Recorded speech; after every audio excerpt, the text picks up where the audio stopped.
6 minutos nos separa de las 9 de la mañana. Es momento de darle la bienvenida a la precandidata a la presidencia por el Frente Amplio, Carolina Cose. Quedan 17 días nada más para las internas. Bienvenida.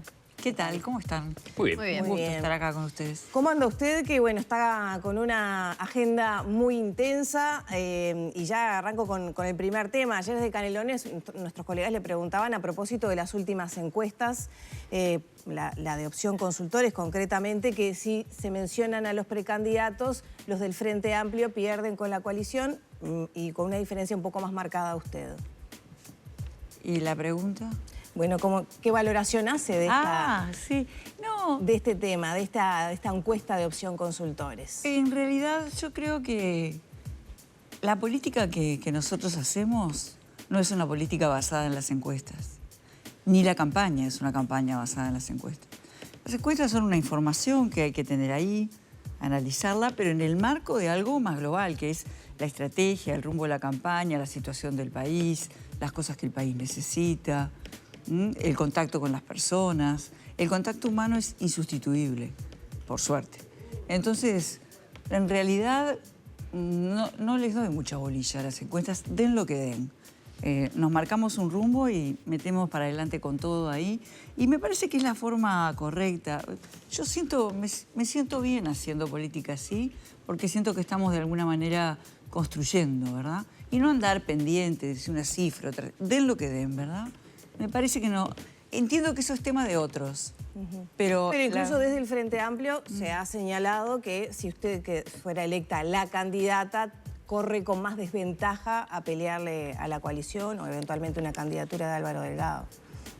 Bueno, eso no es así. Yo recuerdo que en la campaña interna Astori-Mujica se decía bastante que el candidato que iba a ganar, que podía ganar las elecciones nacionales era Astori, y sin embargo los Frente Amplistas definimos que fuera Mujica, y todo el Frente Amplio, como siempre, se encolumnó detrás de eso, ganó Mujica con mayorías parlamentarias.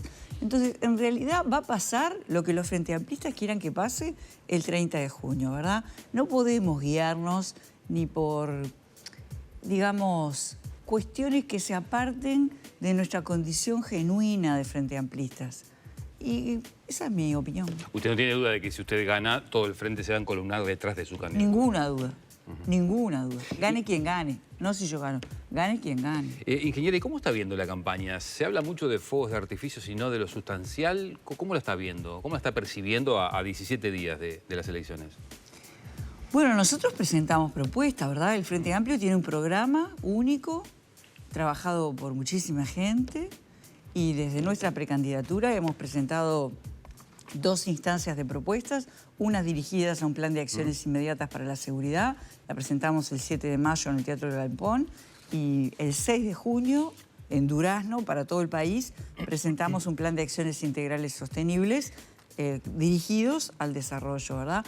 Y estas propuestas que presentamos surgen en el marco de la campaña, porque al recorrer los territorios nosotros vamos una vez y otra vez y otra vez y otra vez sacando el factor común de los problemas, lo cruzamos con nuestro programa y lo bajamos a tierra en propuestas concretas. Entonces, nosotros estamos planteando propuestas, discutiendo propuestas y bueno, es así como estamos llevando adelante la campaña. José, y en esa línea cuando desde el oficialismo se dice que dale con pernía, que se los tiene acalambrados con el tema astesiano y que a los precandidatos del Frente Amplio no se les cae una idea, ¿eso también repercute en la ciudadanía? ¿Qué se puede responder al respecto?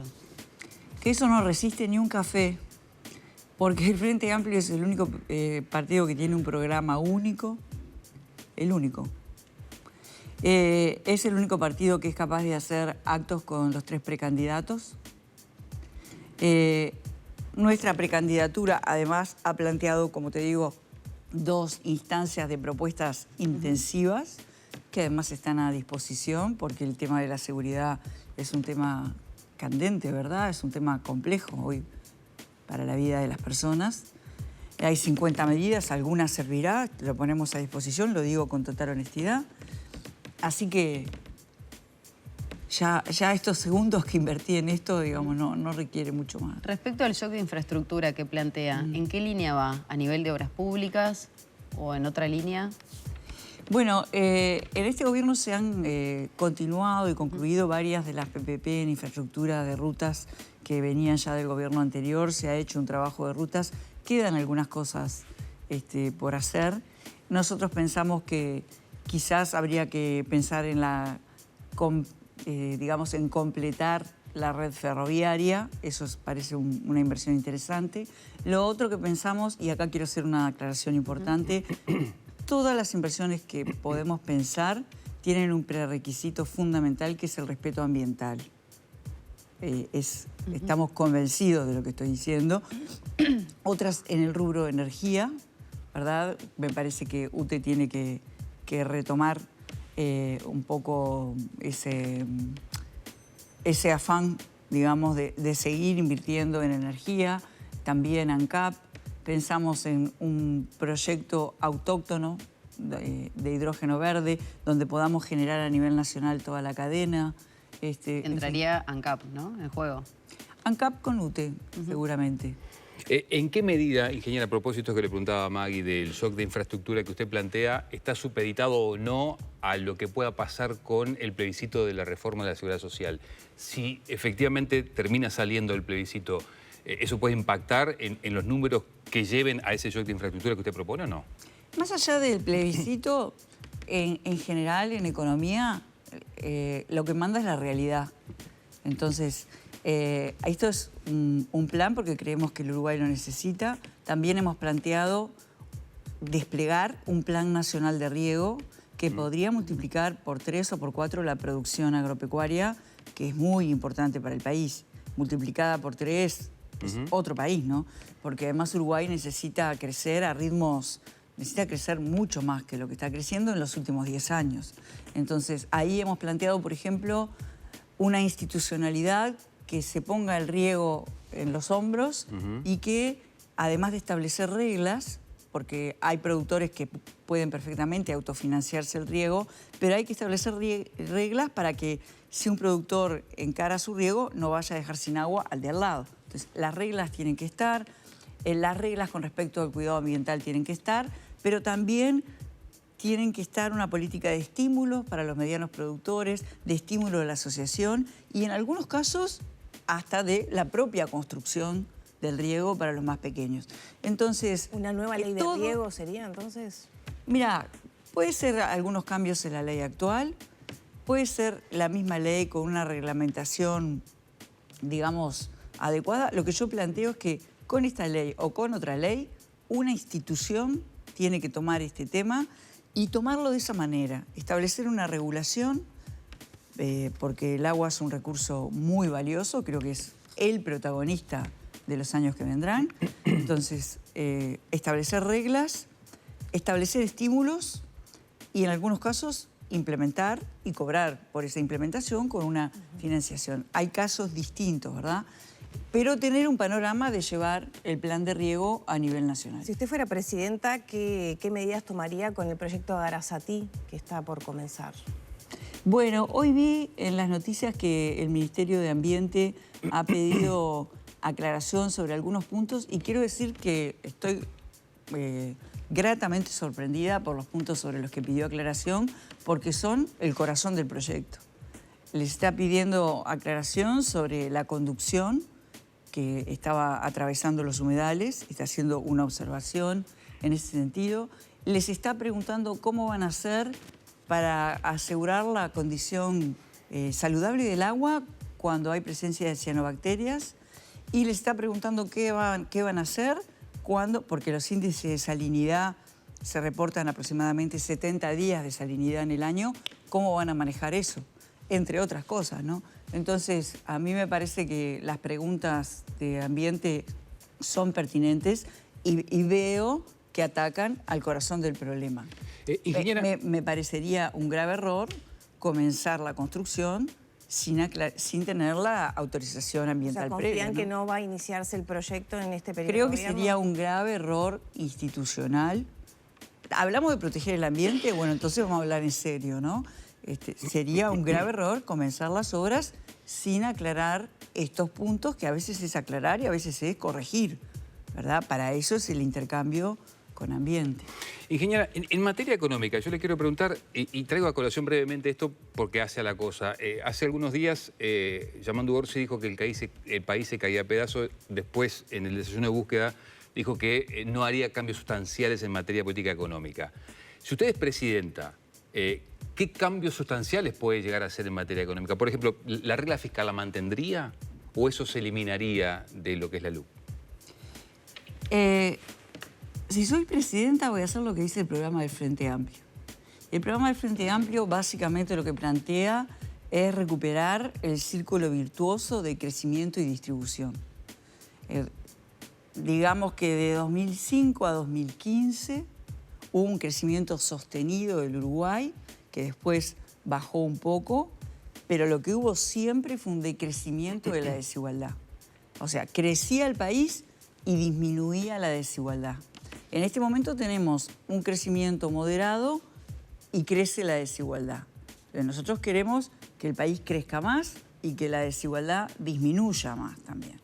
Esa es básicamente la política económica que vamos a llevar y, por supuesto, hay que tener sumo cuidado y mantener todos los indicadores macroeconómicos, el equilibrio fiscal y demás, por supuesto.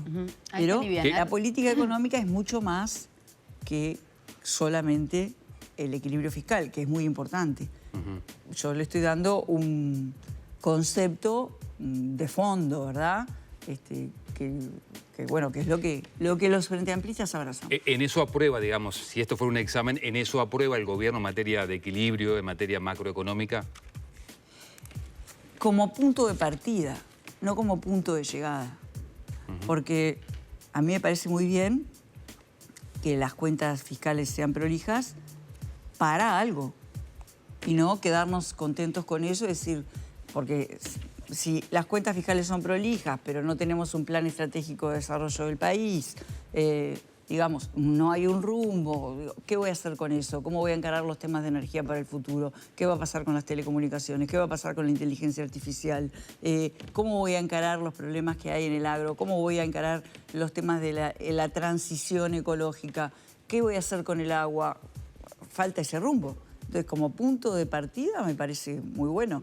Como punto de llegada me parece muy pobre. Cosa, hay que aliviar la carga impositiva de los uruguayos, de los contribuyentes. Y le consulto también por el 2% del IVA en el uso de las tarjetas de débito y demás, que se retiró en este periodo de gobierno. ¿Se le devolvería a los usuarios? ¿Qué planes tienen en esa línea? A ver, lo que tú te referís es que este gobierno que dijo que iba a bajar los impuestos, lo primero que hizo fue subirlos cuando... Sí, le descontó. Sí, los subió. En vez de 4, 2. En vez de... Bueno, ahí hay una discusión ideológica de si es o no es ideológica, es pragmática. Antes me descontaban más, dejaron de descontarme eso. Uruguay tiene una carga fiscal en general que estaba por debajo de la media de la OCDE y un poco por encima de la media de América Latina. Y todo parece indicar que esa carga fiscal no puede variar ni 5 puntos para abajo ni 5 puntos para arriba. O sea que más o menos se va a mantener igual. Es lo razonable. Se ha consultado mucho porque hay propuestas de otros precandidatos de otros partidos políticos, por ejemplo, en alivianar el IRPF, el IAS en unos 500 millones de dólares por año, el caso de Gurméndez, Laura Raffo, que entiende que hay que abaratar la vida de los uruguayos. ¿Usted va en esa línea también? Sí, pero la política económica no se restringe a los impuestos, ¿verdad? La política económica, como te decía recién, es mucho más que eso. Yo creo que las uruguayas y los uruguayos lo que quieren es trabajar. Ni más ni menos que eso. La gente más vulnerable lo que te pide es, yo quiero trabajar. Entonces, para que haya trabajo, tiene que haber una política sistémica y planificada para que Uruguay crezca.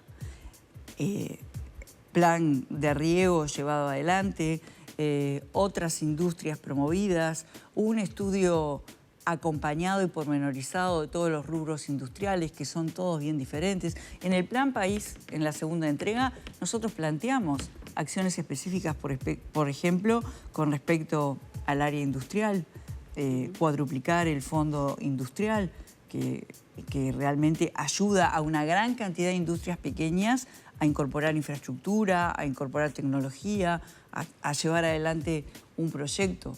Todo eso es una política económica. Todo eso genera trabajo. Y si generamos más trabajo y más movimiento, bueno, la vida es otra cosa, adquiere dignidad. Al final del día, todos Claro, queremos lo por mismo, ejemplo, una vida digna, uno de ¿verdad? los últimos informes y estudios del Instituto Cuesta Duarte del PIT-CNT en las últimas horas da cuenta de 100.000, 25.000 pesistas más que en 2019. ¿Eso se podría mejorar con estas políticas que piensa llevar adelante? ¿Más trabajo? ¿Que se amplíe la producción del país? Claro, la idea es esa, sí. José, usted ha mencionado, va un poco atado a lo que venía conversando con Maggie, ha mencionado numerosas veces que este gobierno no tiene rumbo, ha señalado falencias de la actual administración.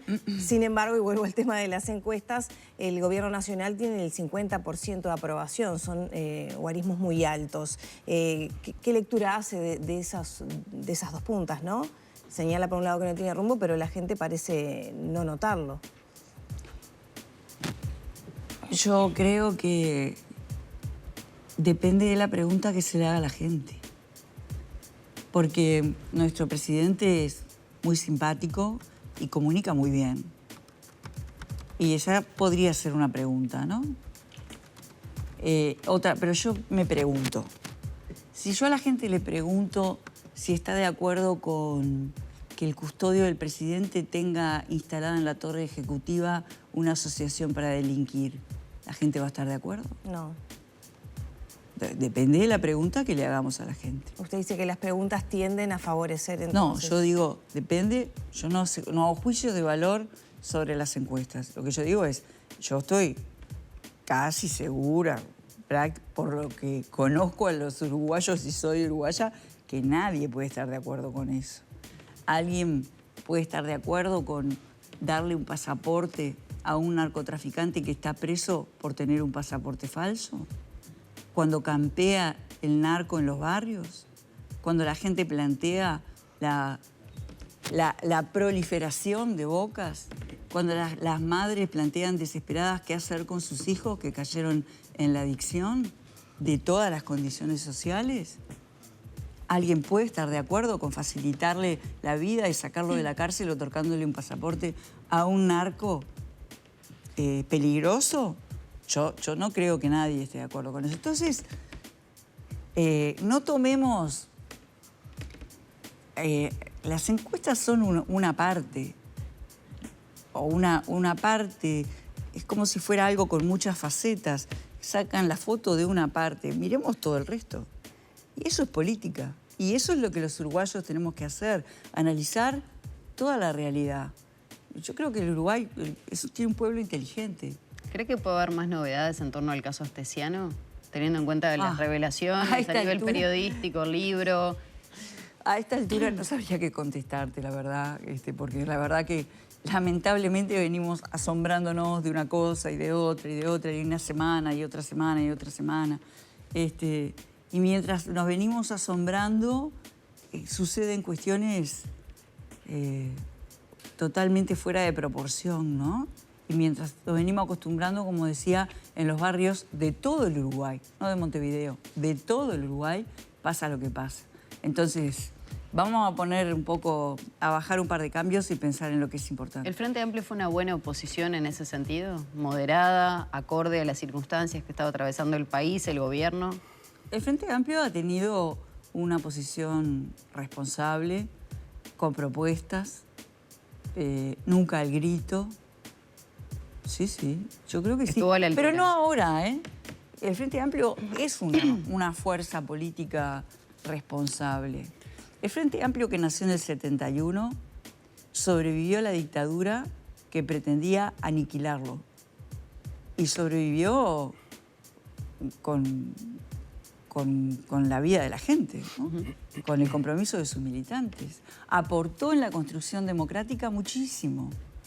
Fuimos a elecciones con líderes proscriptos. Digamos, el Frente Amplio siempre resignó de sí en pos de lo mejor, en pos de la democracia. En la crisis de 2002, que mucha gente no la conoce porque es muy joven, fue una crisis terrible, el Frente Amplio podría haber incendiado la pradera, porque fue una crisis terrible. ¿Y qué hizo el Frente Amplio? Se puso al lado de las ollas populares, se puso al lado de la gente y ayudó al diálogo con los sindicatos y demás para que se mantuviera la institucionalidad. El Frente Amplio no es que ahora es una oposición responsable. El Frente Amplio es un partido responsable. Entonces no comparte la idea de que se haga una movilización ahora como se está manejando por el tema de este asunto del presidente y los chats, como se manejó en el secretario ejecutivo del FA. Mira, las cosas que se manejan en los ámbitos internos del FA se manejan en los ámbitos internos del FA. Entonces yo no voy a abrir opinión sobre eso. Me parece que si ustedes quieren saber más sobre eso, tienen que hablar con los que participaron en ese ámbito, ¿verdad? Pero yo soy una persona de equipo, de colectivo, y lo que se maneja en el secretariado es un ámbito interno del FA y se resuelve ahí. Bien, ingeniera, yo le quería preguntar por un tema que genera mucha sensibilidad porque, bueno, hay muchos uruguayos que tienen familiares muertos por el tema COVID. Y puntualmente, ¿usted comparte lo que dijo la ex ministra de Salud sobre el manejo que hizo el gobierno de la pandemia y la cantidad de muertos? Y se lo pregunto porque ayer justamente la ministra Rando mostró algunas cifras vinculadas a las muertes por COVID en Uruguay de cada 100.000 habitantes y según la tabla que presentó el Ministerio de Salud Pública, Uruguay está bastante por debajo, está muy bien rankeado desde ese punto de vista. Entonces, de vuelta, ¿usted comparte lo que dijo Muñoz sobre el manejo de la pandemia que hizo el gobierno?